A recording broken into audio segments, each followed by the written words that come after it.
সাল্লু আলাইহি ওয়া সাল্লিমু তাসলিমা দরুদ আল্লাহুম্মা জোরে জোরে মোহব্বতে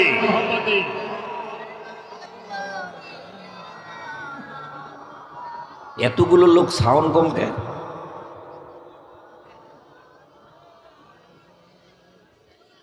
আপনাদের মন খুব খারাপ কথা কন না কে তাহলে সাউন্ড আসতে হবে কেন একবার দরুদ শরীফ পড়লে মহান আল্লাহ তার উপরে 10টা রহমত নাজিল করেন সুবহানাল্লাহ কালকে কবেন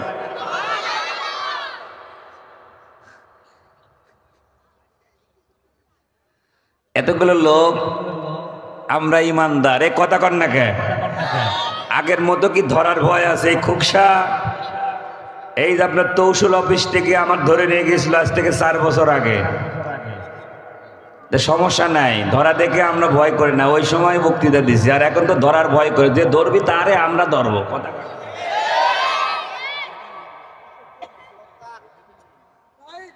যে ধরবি তারে আমরা আমি 5 তারিখের পরে আমার মসজিদে ঘোষণা করে দিলাম আশপাশের কোন জায়গা মাহফিল নিতে গেলে কোনো অনুমতি লাগবে না জোরে বলেন ঠিক কিনা বরং তারাই অনুমতি নেবে যে আমরা মাহফিলে আসবো কিনা কথা বলেন ঠিক কিনা সব সময় একরকম কিন্তু থাকে না ঠিক কিনা যাই হোক লোকজন আসুক তারপরে দিচ্ছি আপনারা একটু দরুদ শরীফ তো পড়বেন একটু সবাই মহব্বতে পড়েন তো আল্লাহুম্মা সাল্লি আলা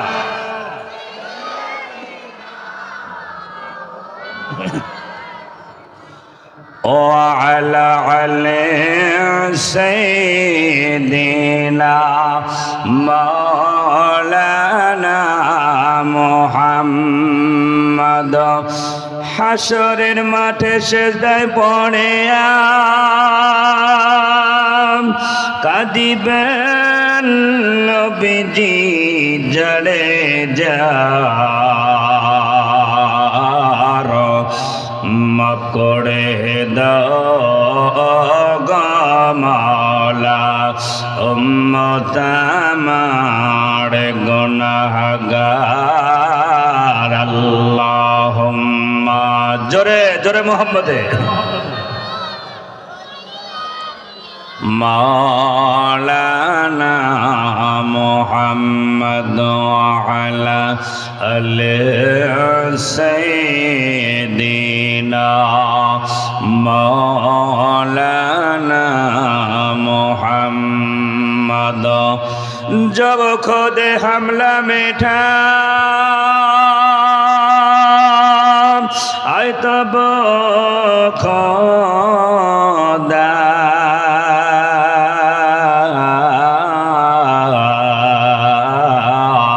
हमको मिला मुझको जिंदा कर दिया है शकी फना फिल्लाह ने कलमा ला इलाहा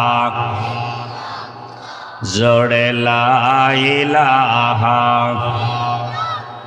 है ना ला इलाहा जोड़े ला इलाहा তুমি তো মা শিখিয়েছিলে শহীদেরা মরে না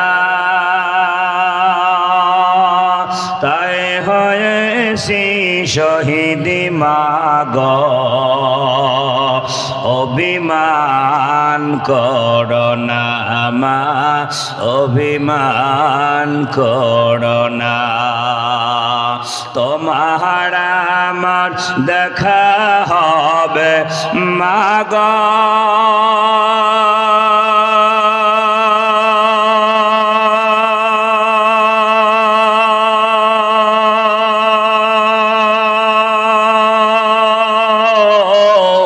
তোমার আমার দেখা হবে জান্নাতের সিঁড়িতে পড়েন সবাই। মাগো তুমি কাঁদছ কেন একলা বাড়িতে, মাগো তুমি কাঁদছ কেন একলা বাড়িতে। লা ইলাহা জোরে লা ইলাহা, লা ইলাহা ইল্লাল্লাহ মুহাম্মাদুর রাসূলুল্লাহ।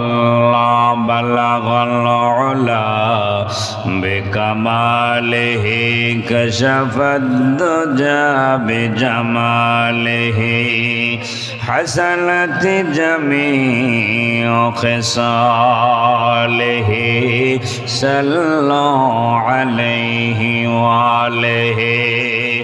হোনায় ফুল তো বুলবুল का तरन्नुम भी न हो, जन्मे बहर में कलियों का तबस्सुम भी न हो।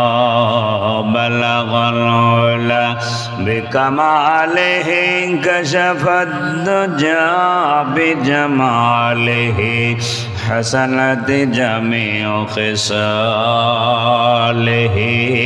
सल्लल्लाहु अलैहि व आलिहि। संक्षेपे दुआ अल्लाहुम्मा आमीन।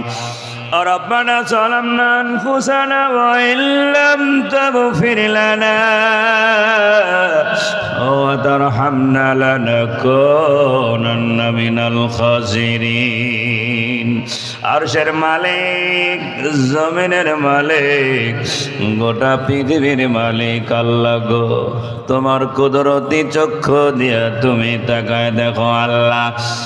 মালিকের নাম উত্তর পাড়া জামে মসজিদ ও যুব সমাজের উদ্যোগে 13তম বার্ষিক ঐতিহাসিক তাফসীরুল কোরআন মাহফিলের আয়োজন যারা করেছেন, শুনবার জন্য এবং বলবার জন্য যারা এসেছেন আল্লাহ গো, কিয়ামতের কঠিন মুসিবতের সময় এই মাহফিলটুকুন সকলের জন্য নাজাতের জারিয়া করে দিও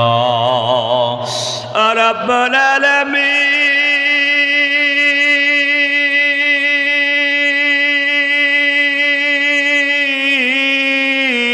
হাত তুলে মনে পড়ে গেল আল্লাহ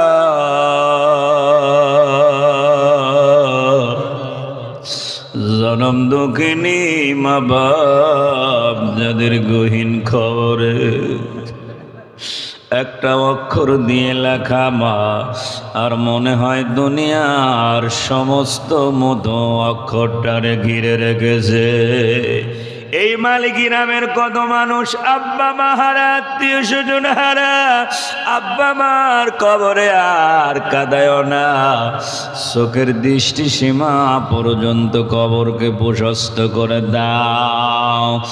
এই মসজিদের সভাপতি, সেক্রেটারি, কমিটির ঊর্ধ্বতন আরো যারা কর্মকর্তা রয়েছেন গো আল্লাহ, সকলের উপরে তোমার রহমত নাজিল করে দাও। তোমার ঘরটাকে যেন আরো সুন্দর করে তারা চালাতে পারে তৌফিক দাও রব্বুল আলামিন। যে বাড়িতে বসেছি তোমার গোলাম মোহাম্মদ আব্দুল করিম সাহেব, ওনার একটা ছেলে অসুস্থ, শেফায়ে আজলা কামেলা করলে দাও রব্বুল আলামিন। কোরআনের প্যান্ডেলে বসলেই কোরআনের পাখির কথা মনে পড়ে যায়। বিশ্বের 52টা দেশে কোরআনের দাওয়াত দিয়েছিল, 13টা বছর জেলখানার প্রকট অন্ধকার ছিল, 17 টাকার ইফতারি খেয়ে তোমার দরবারে হাজির হয়ে গেল কোরআনের পাখি মাওলানা দেলোয়ার হোসেন সাইদি সাহেবকে মাফ করে দাও রব্বুল আলামিন। তাকে তুমি শহীদের মর্যাদায় আসীন করো, আর জুলাই অভ্যুত্থানে যারা শহীদ হলো, দেশের জন্য, কোরআনের জন্য, কোরআনের কথাকে বলার জন্য সুন্দর রাস্তা যারা তৈরি করে দিল আল্লাহ, রংপুরের আবু সাইদ মুগ্ধ সহ তাদের সঙ্গে কিছু মা বোনেরাও ছিলেন। আল্লাহ তুমি তাদেরকে মাফ করে কবরগুলি আল্লাহ জান্নাত করে দাও রব্বুল আলামিন। আমি গুনাহগার, জ্ঞান গরিমা আমার কিছুই নাই গো আল্লাহ। তোমার দরবারে ভিক্ষুকের মতো দুটি হাত তুলে ধরেছি, তোমার দরবার থেকে আমি গুনাহগারের জন্য কিছু পাঠিয়ে দাও। সুবহানা রাব্বিকা রাব্বিল ইজ্জাতি আম্মা ইয়াসিফুনা ওয়া সালামুন আলাল মুরসালিন আলহামদুলিল্লাহি রাব্বিল আলামিন। জিকির করেন লা ইলাহা, জোরে জোরে লা ইলাহা। মালিকেরামবাসী বলেন তো, আল্লাহর নাম নিতে ভালো লাগে না খারাপ লাগে? সকলেই বলতে হবে, ভালো লাগে না খারাপ লাগে? আমার ভাইরা, যে নামের কারণে যে কোরআনের রাজ কায়েম করার জন্য আমার নবী, আপনার নবী, বিশ্ব নবী শিয়াবে আবি তালেবের ভিতরে 2.5 বছর জেল খেটেছিলেন, যে নামের কারণে যে কোরআনের রাজ কায়েম করার জন্য আমার নবী, আপনার নবী, বিশ্ব নবী ওদের ময়দানে তার দান মোবারক শহীদ করেছিলেন, যে নামের কারণে যে কোরআনের রাজ কায়েম করার জন্য আমার নবী, আপনার নবী, বিশ্ব নবী তায়েফের ময়দানে তার শরীর থেকে রক্ত দিয়েছিলেন। আমরা সেই কোরআনের জন্য হাত দেব, আমরা সেই কোরআনের জন্য পা দেব, আমরা সেই কোরআনের জন্য রক্ত দেব, আমরা সেই কোরআনের জন্য জীবন দেব, কিন্তু কোরআনকে ছাড়ব না। কারা কারা ছাড়বেন না? 2 হাত তুলে দেখা।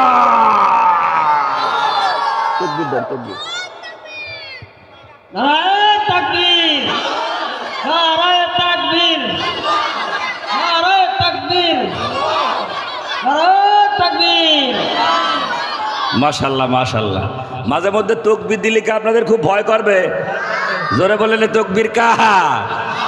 আমি মাঝে মধ্যেই বলি, কোরআন আওয়ামী লীগের না, কোরআন বিএনপির না, কোরআন জাতীয় পার্টির না, কোরআন জাসদের না, জোরে আওয়াজ দিয়ে বলতে হবে কোরআন কাহা। আমার ভাইরা, আমরা স্বামীর শাসন দেখেছি, আমরা পিতার শাসন দেখেছি, আমরা আর এটা দেখতে চাই না। আমরা দেখতে চাই এই বাংলার জমিনে কোরআনের শাসন কায়েম হয়েছে, জোরে বলেন ঠিক কিনা? আমরা দেখতে চাই 1500 বছর আগে বিশ্বনবী মুহাম্মদ সাল্লাল্লাহু আলাইহি ওয়াসাল্লামের নাজিল হওয়া এই কোরআনুল কারীম। আমার বন্ধুগণ, এটা আমরা বাংলার পার্লামেন্টে পাঠাতে চাই। কারা কারা রাজি আছেন? 2 হাত তুলে দেখা। নারায়ে তাকবীর। আল কোরআনের আলো সংসদে জালো, কোরআন হাদিস যেখানে, কোরআন নাই যেখানে, আলেম ওলামা যেখানে, মসজিদ মাদ্রাসা যেখানে, দুর্নীতির আলো।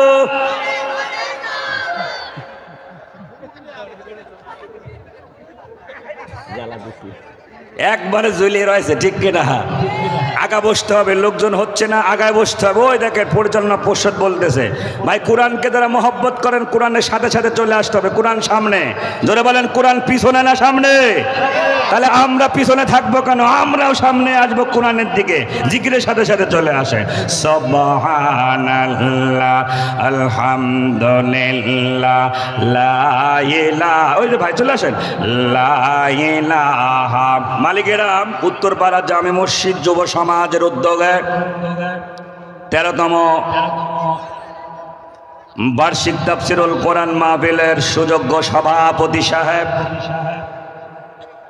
জনাব মোহাম্মদ শহীদুল ইসলাম সাহেব, আল্লাহ পাক তার গোলামকে দিনের খাদেম বানায় দিক। আমরা জোরে বলে আমিন।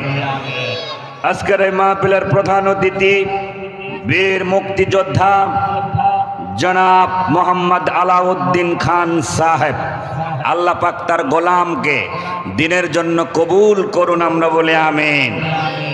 আজকের এই মাহফিলের বিশেষ অতিথি আমার অত্যন্ত একান্ত প্রিয় ভাই, যিনি বাংলাদেশ জামাত ইসলাম কুমারখালী খোকসা উপজেলা শাখার সম্মানিত আমির, দিনের এক রাহবার, যার কার্যক্রম সকাল থেকে নিয়ে শুরু করে 24 ঘন্টার ভিতরেই বিভিন্ন সময় দিন প্রচারের কাজে যিনি নিয়োজিত, আমার একান্ত প্রিয় ভাই জনাব মোহাম্মদ নজরুল ইসলাম সাহেব।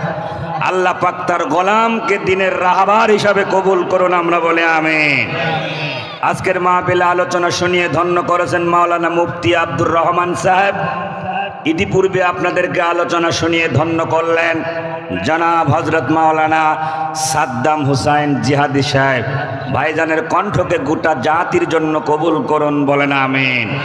মঞ্চে উপবিষ্ট দিগের ওলামায়ে কেরাম, আমন্ত্রিত অতিথিবৃন্দ, আজকের মাহফিলের প্রধান বক্তা, প্রধান আকর্ষণ, আপনারা সুদূর সেই গাইবান্ধা থেকে আগত জনাব মাওলানা মোহাম্মদ উবাইদুল্লাহ বিন আফসারি সাহেব।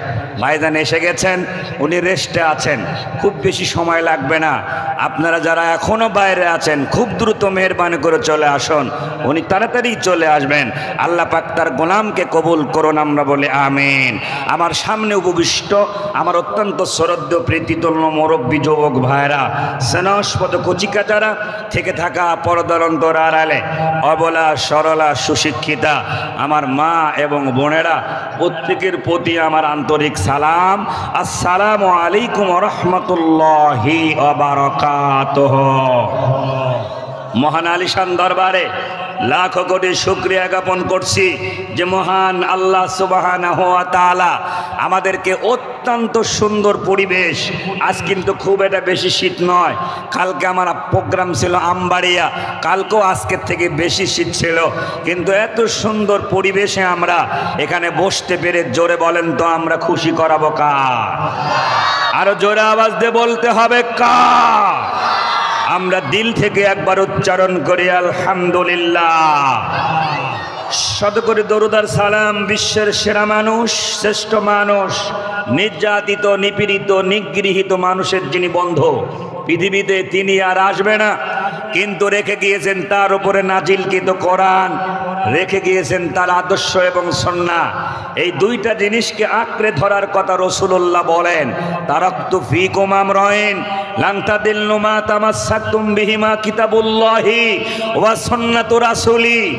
নবীজি বলেন আমি চলে যাচ্ছি কিন্তু দুইটা জিনিসকে সাথে করে নিয়ে যাচ্ছি না।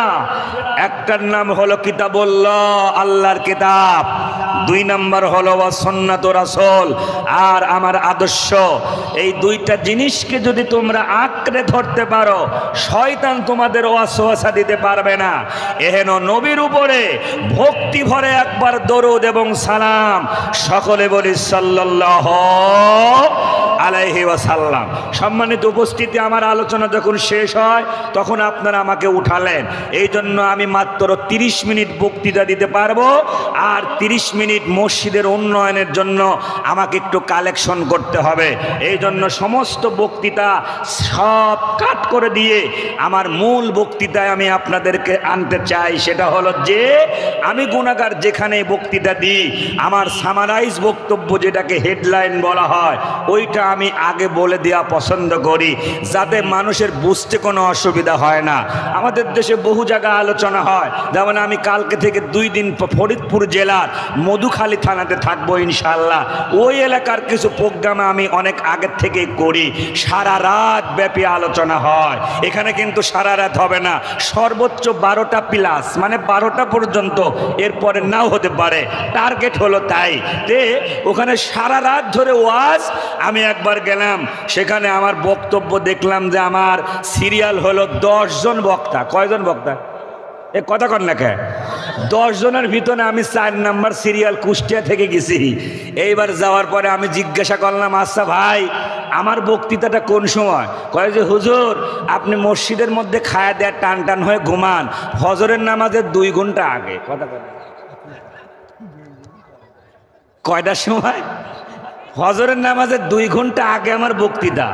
আমি খাওয়া দাওয়া করে মাশাআল্লাহ শুনলাম, উনাদের বললাম আমার বক্তৃতা দেওয়ার আগে আধা ঘন্টা আগে আমাকে একটু বলবেন, আমি একটু ফ্রেশ হব, ওযু কালাম করবো। ঠিক তাই করলাম, নামাজের আগে শেষ করে দিলাম। এইবার মুক্তাসার কিছু ওখানে পীর সাহেবরা আছেন, ওনারা একটু বক্তৃতা দিয়ে এইবার মাশাআল্লাহ তাবারক শুরু হয়ে যাবে। তো একটা যুবক দেখলাম যে 1 প্যাকেট তাবারক নিয়ে চোখ মুছতে মুছতে যাচ্ছে। আমি তখন ভাবলাম যে এলাকায় এত ভালো যুবক গো, আল্লাহর ওলি, হ্যাঁ, সারা রাত ধরে ওয়াজ শুনছে। ওরে ডাকলাম, ভাই আপনি কি এলাকার মানুষ? কয় হুজুর হ। তা আপনি কি এই এলাকায় সব জায়গায় ওয়াজের মাহফিলে যান? কয় না হুজুর, খোঁজ খবর নিয়ে দেখি যে কোন জায়গায় খিচুড়ি আছে। কথা, তাহলে বোঝা গেল ওয়াজ শোনা পাবলিক না, এ জিনিস হলো খিচুড়ি খাওয়া পাবলিক। এ কথা কোন ঠিক কিনা? আমরা যদি এখানে তাবারক না থাকতো তাও আমরা কোরআনের জন্য এখানে আসতাম, ধরে বলেন ঠিক কিনা? তা আমি তখন বললাম যে ভাই আপনি কি সব বক্তার ওয়াজ শুনছেন? কয় হুজুর সন্ধ্যা থেকে সব বক্তার ওয়াজ শুনছি। তো ওনারা কি কয়েছে? কয় হুজুর অত মনে নাই, তবে মাঝে মধ্যে হুজুররা সুবহানাল্লাহ আর আলহামদুলিল্লাহ কয়েছে। এ কথা কয় নাকি? তার মানে ও কোনো একটা গাছের সাথে বসে হেলান দিয়ে ঘুম পারছে। হুজুরা যখন বলছে সুবহানাল্লাহ আলহামদুলিল্লাহ, ও লাপা উঠে আবার কয়া শোয়েছে। কথা কয় নাকি? এইরকম আলোচনা কিয়ামত পর্যন্ত করলে জীবনের কোনো পরিবর্তন হওয়ার সম্ভাবনা নাই, ঠিক কিনা কন? আমরা ওই রকম আলোচনা শুনতেও চাই না, বলতেও চাই না। 10 মিনিট আলোচনা শুনবেন, কিন্তু সেটা নিয়াত থাকবে আমি পালন করব আখেরাতে।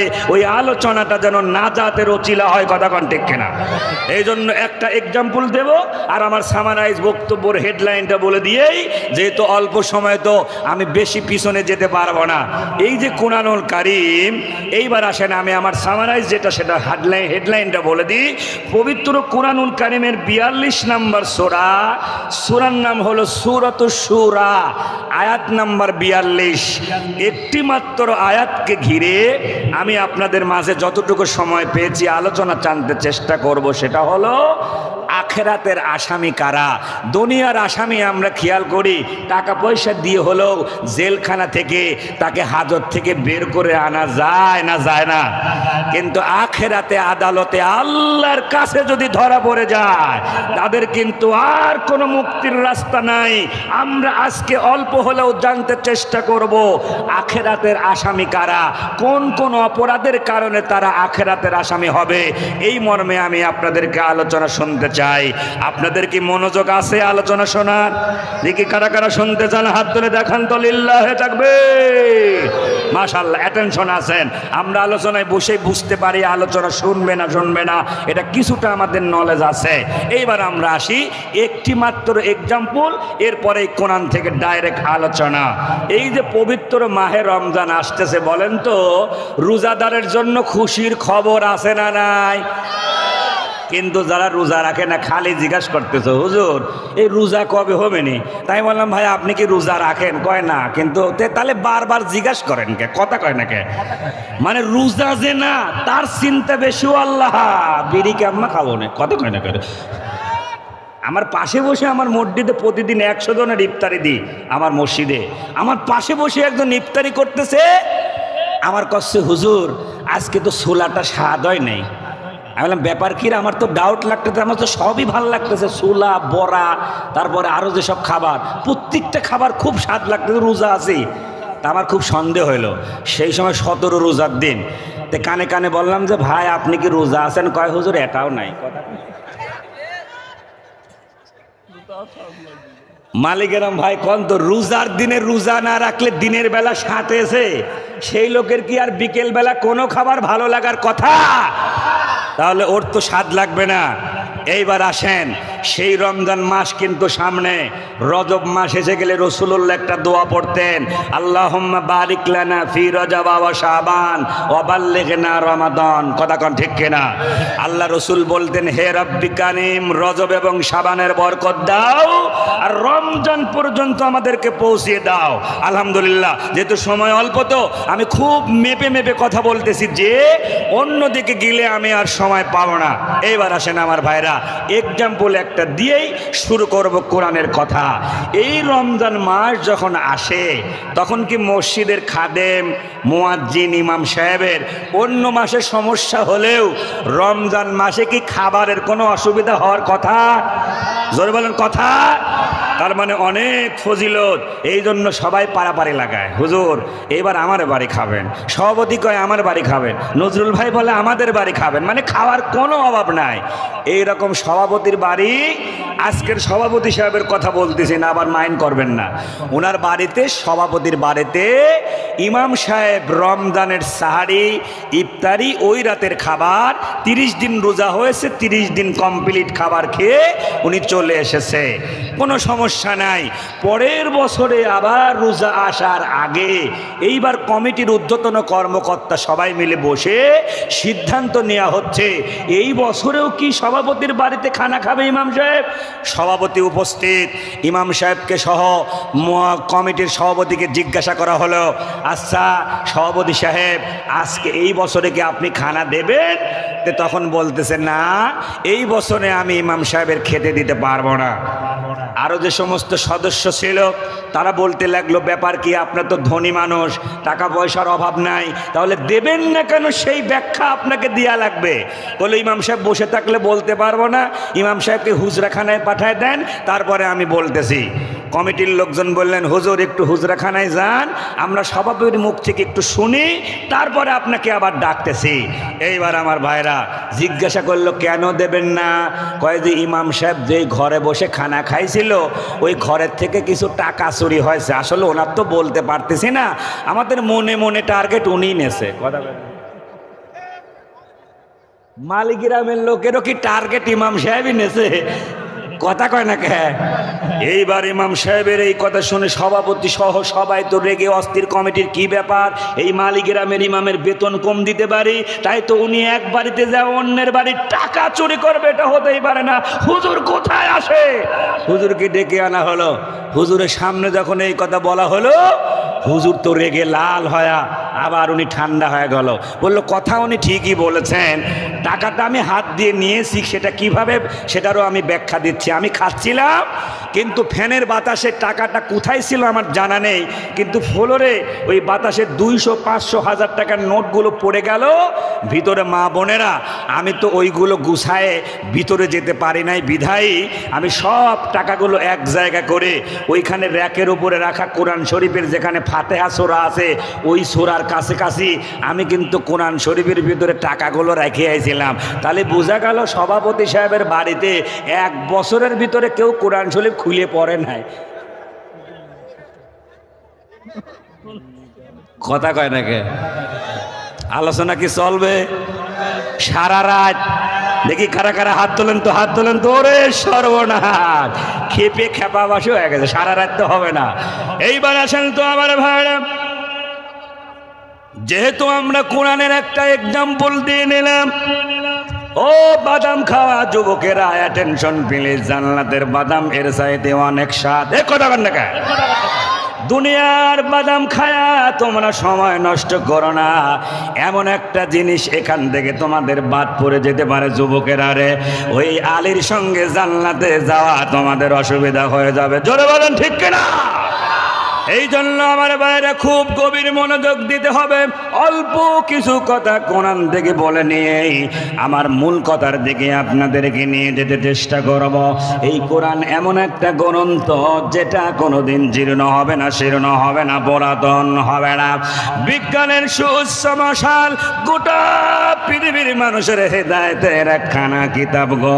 এই কোরআনকে যারা মানবে, কোরআন অনুযায়ী যারা জীবন যাপন করবে, নবীজি বলেন ইকরাউল কোরআন, তোমরা কোরআন পড়ো।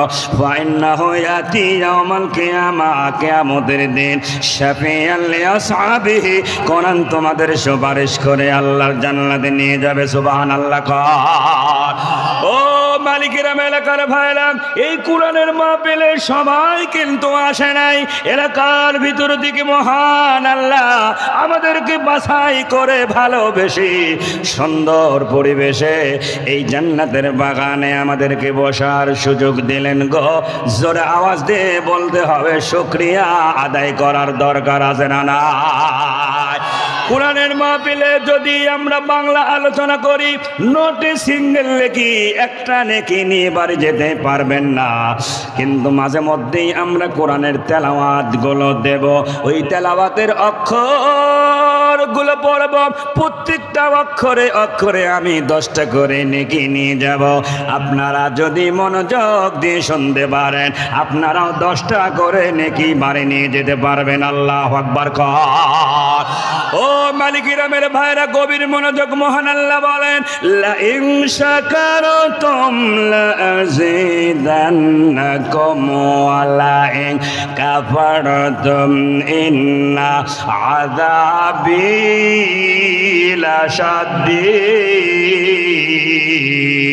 লাশাদীদ। আল্লাহ পাক বলেন সূরা ইব্রাহিমের 7 নম্বর আয়াতের ভিতরে, যে আমার শুকরিয়া আদায় করবে তার নিয়ামতকে আমি আল্লাহ তাআলা বৃদ্ধি করে দেব, কিন্তু যে কুফরি করবে অস্বীকার করবে ইন্না আযাবি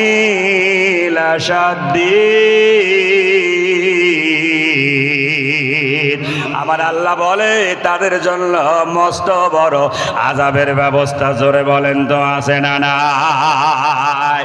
ও ভাইরা গভীর মনোযোগ দেন, আপনি কেন আল্লাহর শুকরিয়া আদায় করবেন না?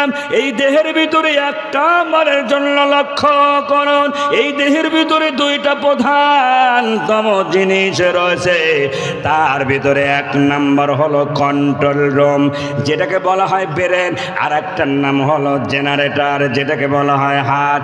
হার্টের দায়িত্ব হলো শরীরের ভিতরে রক্তগুলোকে পাঞ্চিং করা। আমার ভাইরা নারীর ভিতরে চর্বি জমে থাকার কারণে ওই রক্তগুলো সঠিকভাবে পাঞ্চিং হতে পারে না, ওই মানুষগুলো কিন্তু প্যারালাইজড রোগী হয়ে যায়।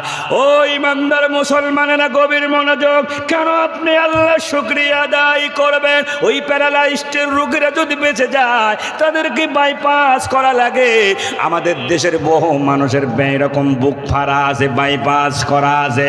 এই বাইপাস করতে গেলে ছাগলের রগ নিয়ে হবে না, এই বাইপাস করতে গেলে গরুর রগ নিয়ে হবে না। এই জন্য মহান আল্লাহ তাআলা প্রত্যেকের জানুর ভিতরে স্পেয়ার কিছু রগকে বেশি করে ফিট করে রেখেছেন, যে আমার আল্লাহর বান্দা বান্দীদের যখন বাইপাসের দরকার হয়ে যায় ডাক্তারেরা এইখান থেকে বাইপাসের জন্য স্পেয়ার রগ গোলা নিয়ে ওই কলিজার সঙ্গে লাগায় দেয়। সুবহানাল্লাহ। ও ভাইরা আপনি চিন্তা করে দেখেন তো, আপনি যখন মায়ের পেটের ভিতরে ছিলেন পৃথিবীর কেউ আপনার খাবারের চিন্তা করলো না, আমার আল্লাহ পাক কি করে আপনার খাবারের ব্যবস্থা করলো? মায়ের মাসিক অসুখকে বন্ধ করে দিয়া মায়ের নাভির তারের সঙ্গে আমাদের তারটা জোড়া লাগায়া 10 মাস 10 দিন মায়ের পেটের ভিতরে খাওয়াইলো। জোরে আওয়াজ দিয়ে বলেন তো সে আল্লাহ আছে না না? আল্লাহ পাক কোরআনুল কারীমের ভিতরে বলেন ও মিন দাব্বাতিন ফিল আরদি ইল্লা আলাল্লাহি রিজকুহা।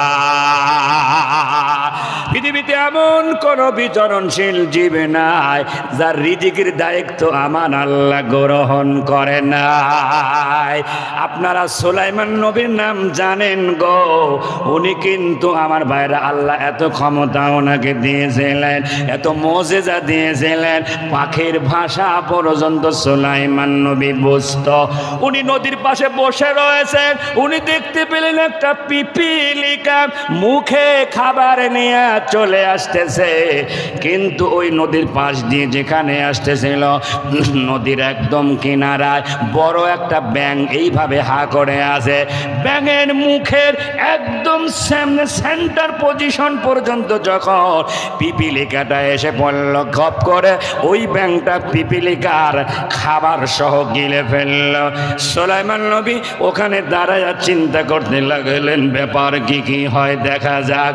ওই ব্যাঙটা চলে গেল নদীর গভীর থেকে গভীরে, কিছু সময় পরে আবার যখন ফিরে আসার পরে ব্যাংকটা পিপিলিকাটাকে উগরাইয়া দিল। যেহেতু সুলাইমান নবী উনি হলো পশু পাখিদের ভাষা বোঝে, জিজ্ঞাসা করতে লাগলেন পিপিলিকাকে, তোমার মুখের খাবারটা সহ তোমাকে ব্যাঙ গিলে ফেললো, আবার চলে গেল নদীর তীরে থেকে অনেক গভীরে চলে গেল, আবার তোমাকে উগরাইয়া দিল, বলো কি কারণ? এইবার পিপিলিকা বলতে লাগলেন, হুজুর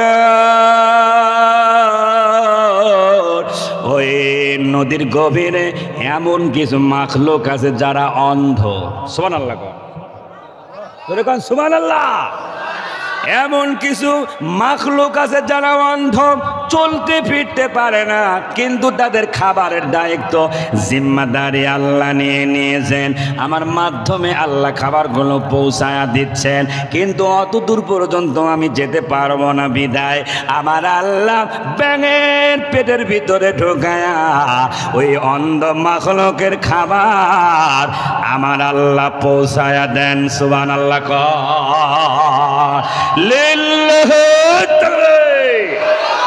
ও মালিকিরাম, এলাকার ভাইরাম, তাহলে কিন্তু গভীর মনোযোগ দিতে হবে। সেটা হলো যে আল্লাহ পাক আমাদের জন্য এত সুন্দর ব্যবস্থাপনা যিনি করে দিলেন গো, খাবারের ব্যবস্থা করে দিলেন, রিজিকের ব্যবস্থা করে দিলেন, সেই আল্লাহ শুকরিয়া আদায় না করে আপনি যদি অকৃতজ্ঞতা করেন, আমার আল্লাহ কোরআনুল কারীমের ভিতরে কত সুন্দর করে জানায় দিলেন, ও আল্লাযীনা কাফারু লাহুম নারু জাহান্নামা লা ইউকদা আলাইহিম ফায়ামুতু ওয়া লা ইউখাফফাফু আনহুম মিন আযাবিহা কাযালিকা নাজজি কুল্লা কাফার।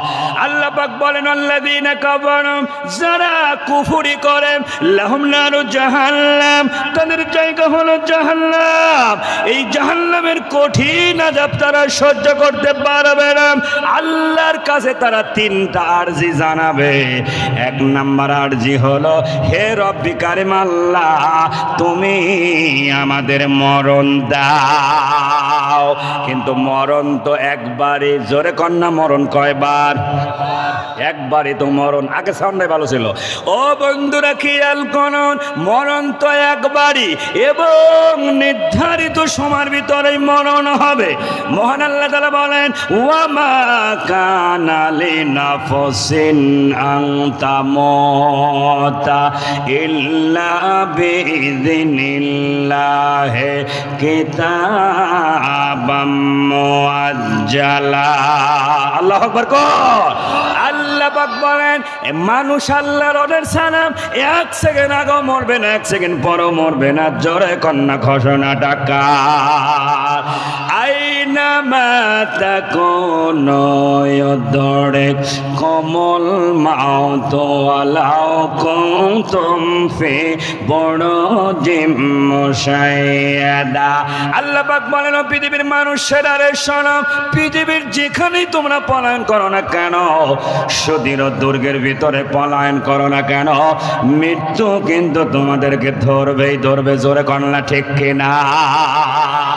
মৃত্যুর ভয় যদি আর আল্লাহর দরবারে হাজির হওয়ার ভয় থাকতো, তাহলে বিগত বছরে যারা আলেম ওলামাদের সাথে যে আচরণ করেছে তারা কখনো করতো না। জোরে কন্যা ঠিক কিনা? আজহারি সাহেবের একটা কথাই যারা রেগে গেল, আমার বন্ধুগণ খেয়াল করুন, আমরা কিন্তু এটা হতে দেব না। এই বাংলার জমিনে আর ওই স্বৈরাচারকে আসতে দেওয়া হবে না। এই বাংলার জমিনে আমরা কিন্তু বলতে চাই, এই জমিনে কোরআনের শাসন কায়েম হবে। আগামীকাল, আগামী দিন কালেমার পতাকা পটপট করে উঠবে। এইটা আমরা কারা কারা দেখতে চাই? দু হাত তুলে দেখা। একটা লোক তো বিদ্যার মতো নাই।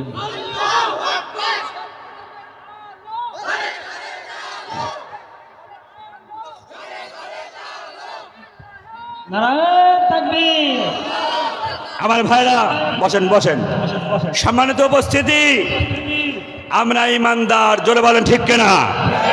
ইমানদারের কোনো ভয় নাই। ওয়ালা তাহিনু ওয়ালা তাহসানু ওয়া আনতুমুল আ'লাউনা ইন কুনতুম মুমিনিন। তোমাদের কোনো ভয় নাই, তোমাদের কোনো চিন্তা নাই। অবশ্যই আল্লাহর সাহায্য আসবেই আসবে, কিন্তু কন্ডিশন হলো ইন কুনতুম মুমিনিন, তোমাদেরকে মুমিন হওয়া লাগবে, ইমানদার হওয়া লাগবে। জোরে কোন ঠিক কিনা? আমরা যেহেতু ইমানদার দাবি করি আর কোরআনের মাহফিলে এসেছি, কোরআন এমন একটা গ্রন্থ আমাদেরকে সত্যের পথ দেখাবে। জোরে কোন ঠিক কিনা? এইবার আসেন তো আমার ভাইরা, খেয়াল করুন, মহান আল্লাহ তাআলা বলেন তাবারাকাল্লাযী নাযালাল ফুরকানা আলা আবদিহি লিয়াকুনা লিল আলামিনা নাযীরা। আল্লাহ পাক বলেন বরকতময় আল্লাহ তার বান্দার উপরে নাজিল করেছেন ফুরকান, আর ফুরকান মানে হলো কোরআন। মহান আল্লাহ তাআলা বলেন ওয়া বায়ানাতিম মিনাল হুদা ওয়াল ফুরকান। এই কিতাবের ভিতর রয়েছে নিদর্শন, এই কিতাবের ভিতর রয়েছে হুদা।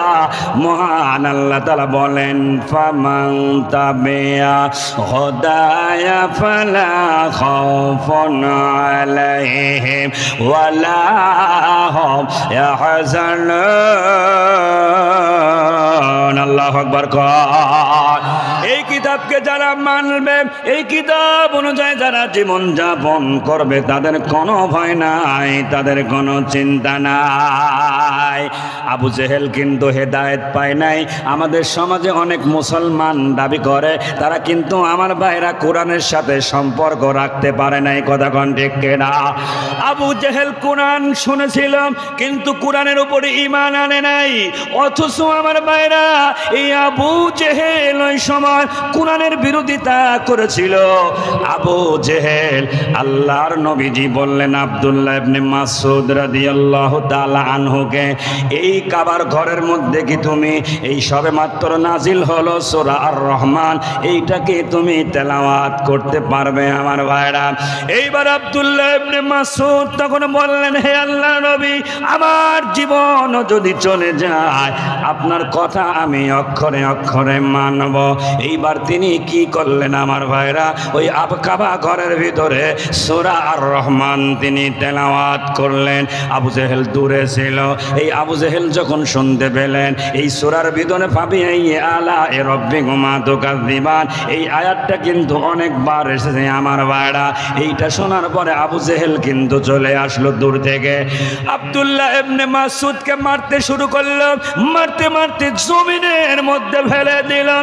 শুধু কি তাই আমার ভাইরা, রক্তাক্ত শরীরে আব্দুল্লাহ ইবনে মাসউদ জমিনের মধ্যে পড়ে থাকলো। আজকে দেখেন তো কোরআনের জন্য আমার ভাইরা, ইসলামী আন্দোলনের কোরআনের পাখিরা কিভাবে তারা নির্যাতিত হয়েছিল আমার ভাইরা।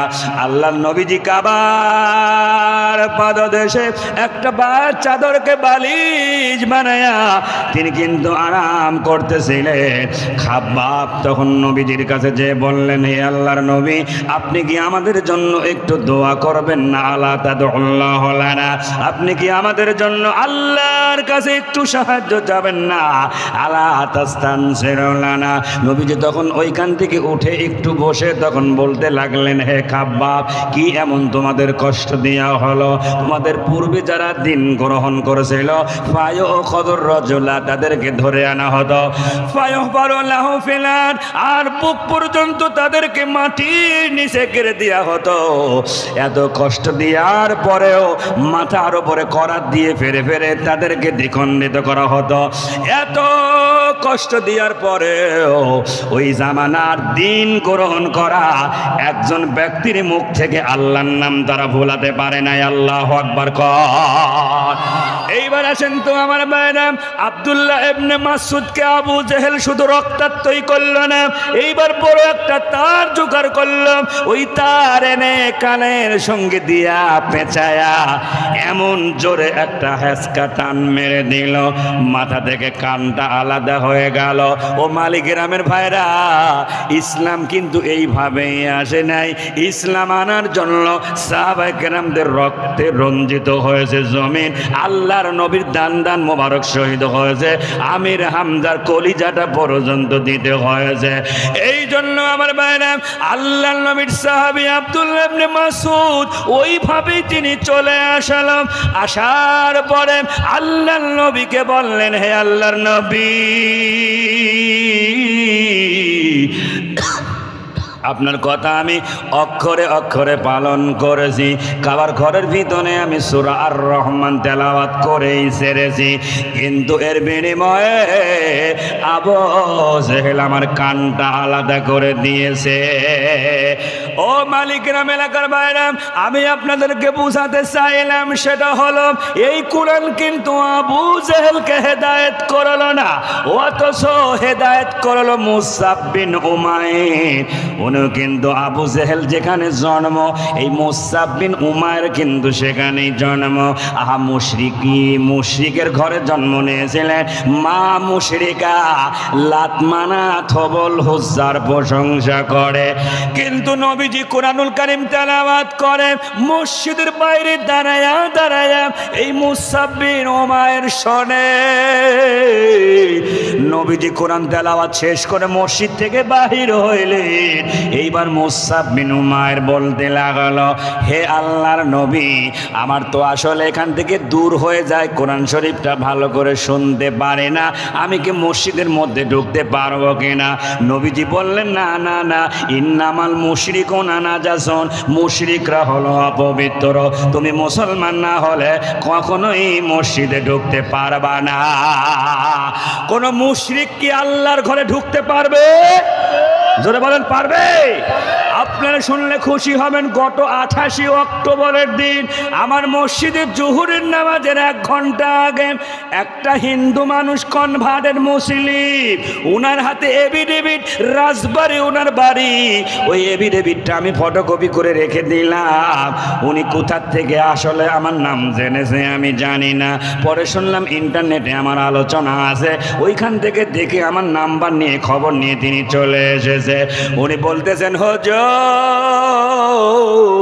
এই যে এভিডেভিট করেছি, আমি আপনার হাতে হাত দিয়ে কালেমা পড়ে মুসলমান হতে চাই। সুবহানাল্লাহ। আমি কমিটিকে ডাক দিলাম, কমিটির সভাপতি প্রেসিডেন্টকে ফোন করে বললাম, ভাই একটু তাড়াতাড়ি আসেন, একজন হিন্দুর ছেলে এসেছে, ওকে তো আমরা মসজিদে ঢুকাতে পারবো না, ওনাকে আগে মুসলমান বানাতে হবে। ওনারা এসে এভিডেভিটটা দেখলো যে না, সব ঠিকঠাক আছে।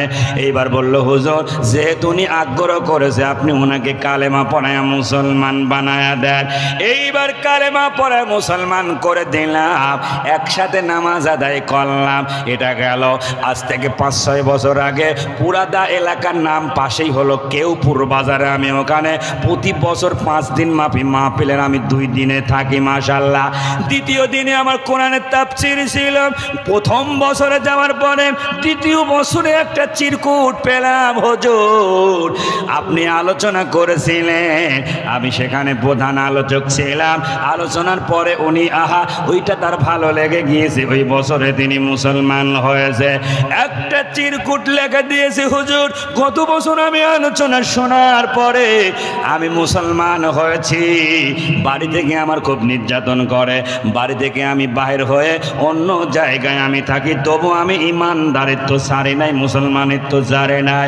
হুজুর আপনি বিলালের ঘটনাটা একটু মেহেরবানি করে শোনাবে, তাহলে আপনারা বলেন তো জোরে আওয়াজ দিয়ে, হেদায়েতের মালিককে।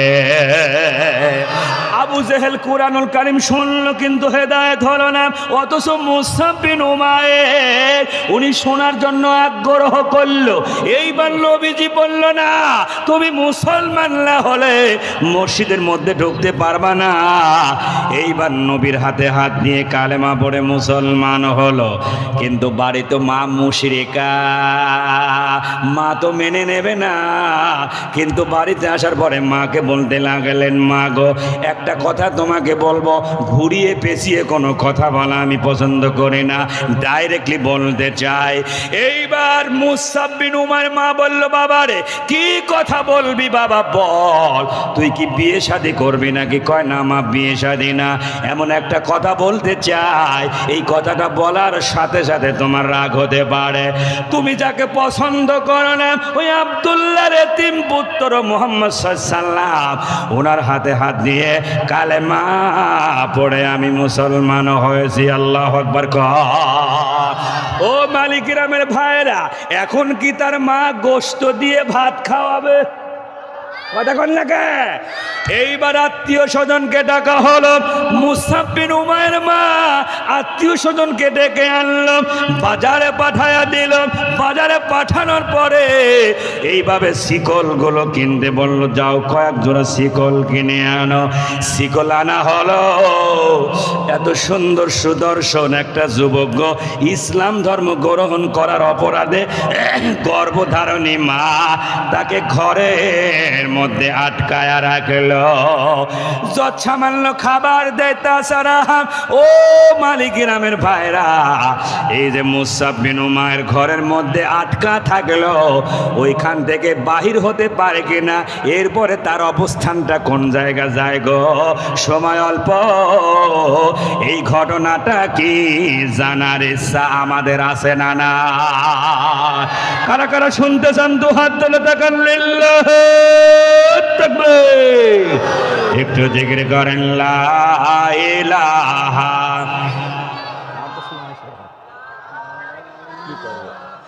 লা ইলাহা। একদিন তোমার নাম মসজিদ হবে এলান। তৈরি থেকো তৈরি রেখো কবরের মাল সামান, একদিন তোমার নাম মসজিদ হবে এলান। এইবার আসেন আমার বাইরে, অল্প সময় আপনাদেরকে আলোচনা করতে দিয়ে আমার মূল টপিকসটা ছিল হলো আখিরাতের আসামি কারা। এই মর্মে আমি আপনাদেরকে সূরা শূরা 42 নম্বর আয়াত কারিমা আমি আপনাদের সামনে তেলাওয়াত করেছিলাম। যারা মানুষের উপর জুলুম করে এবং পৃথিবীতে অন্যায়ভাবে বাড়াবাড়ি করে তাদেরকে অবশ্যই দোষ দেওয়া যায়। এরা ওই সব লোক যাদের জন্য আমার আল্লাহ তাআলা যন্ত্রণাদায়ক আযাবের ব্যবস্থা রেখেছেন। আল্লাহু আকবার। এইবার আমার ভাইরা খেয়াল করুন, আখিরাতের আসামি কারা? তার ভিতরে এক নাম্বার হলো যারা জালেম, যারা জুলুম করেছিল। এই জালেমের প্রতি আমার আল্লাহ পাকের লানত, আর মাজলুমের উপরে আমার আল্লাহ পাকের রহমত। আপনি দেখেন তো জালেমকে এমন ভাবে তারাই দিল গো। আমরা চেয়েছিলাম পদত্যাগ, আল্লাহ বলল না না, ওর অপরাধে আমি পদত্যাগ চাই না, আমি আল্লাহ চাই দেশ ত্যাগ। জোরে বলেন না ঠিক কিনা? আমরা চাইলাম পদত্যাগ, কিন্তু আল্লাহ চাইল দেশ ত্যাগ। ওয়ামাকারু ওয়ামাকার আল্লাহ। আমার আল্লাহ বলে তোরা কত বড় মাকারবাজ, তোরা কত বড় পরিকল্পনাকারী। আমি আল্লাহ হলাম মহাপরিকল্পনাকারী।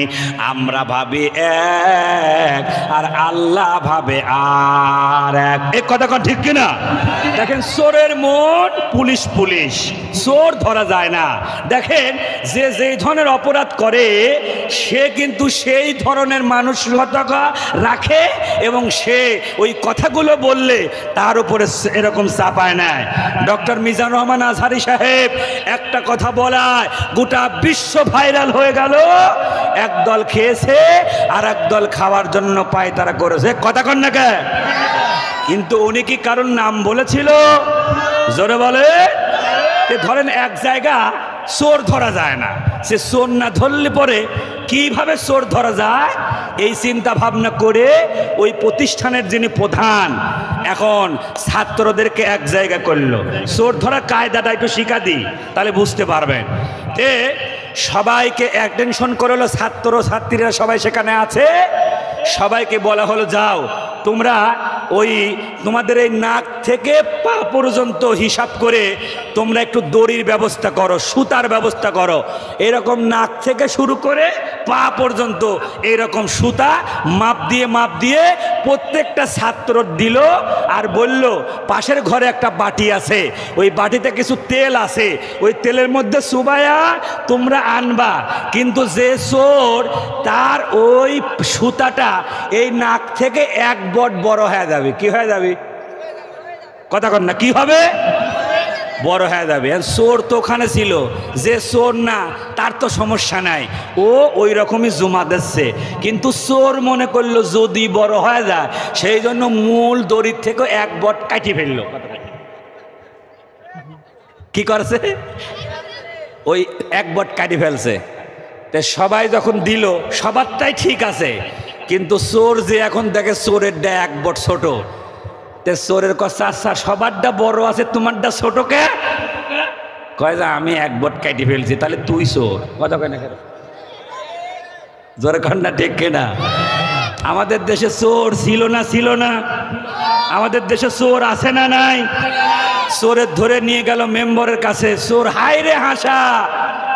লোকজন কয় হাসো কে? তোমার তখন বাটাম ফাটাবে। কয় আমি আর কি চুরি করছি? চুরি করেছে তো ওই মেম্বার বস্তা বস্তা। কথা কয় না কেন?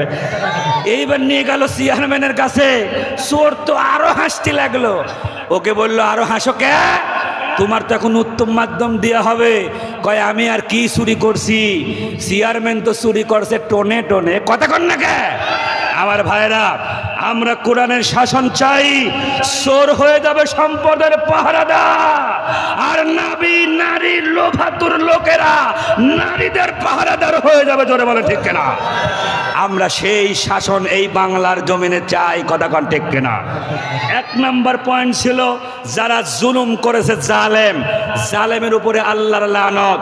মাজলুমের চোখের পানি দ্বারা জালেমকে ধুয়ে মুছে ওই মাশাআল্লাহ পাঠায় দেশে। একটা শব্দকে কেন্দ্র করে সব সময় গালিগালাজ করা হতো, তার নাম ছিল রাজাকার। কথা কন না ঠিক কিনা?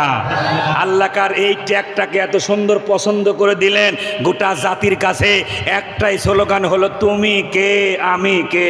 কথা কয় না কে? কথা কন না কে? সেইটা সবচাইতে সুন্দর পছন্দশীল নাম হলো আল্লাহ কয় যেই রাজাকার কয়া এইভাবে মানুষদেরকে অপমান করাবি, ওই রাজাকারের ট্যাগ দ্বারাই তোকে দিল্লি পাঠায় দেবো। কথা কন ঠিক কিনা? জোরে আওয়াজ দিয়ে বলেন ঠিক কিনা? আমরা কোরআনের পক্ষে থাকতে চাই। কথা কন ঠিক কিনা? যেহেতু সময় কম দিলেন, আমার কোনো দোষ নাই, আলোচনা অফ রেখে আমি বিদায় নেব। আমি আপনাদেরকে বলতে চাই আমার ভাইরা, এই যে কোরআনের মাহফিলে আসতে পেরে আপনারা খুশি না বেজার? তাহলে কোরআনের জন্য একটু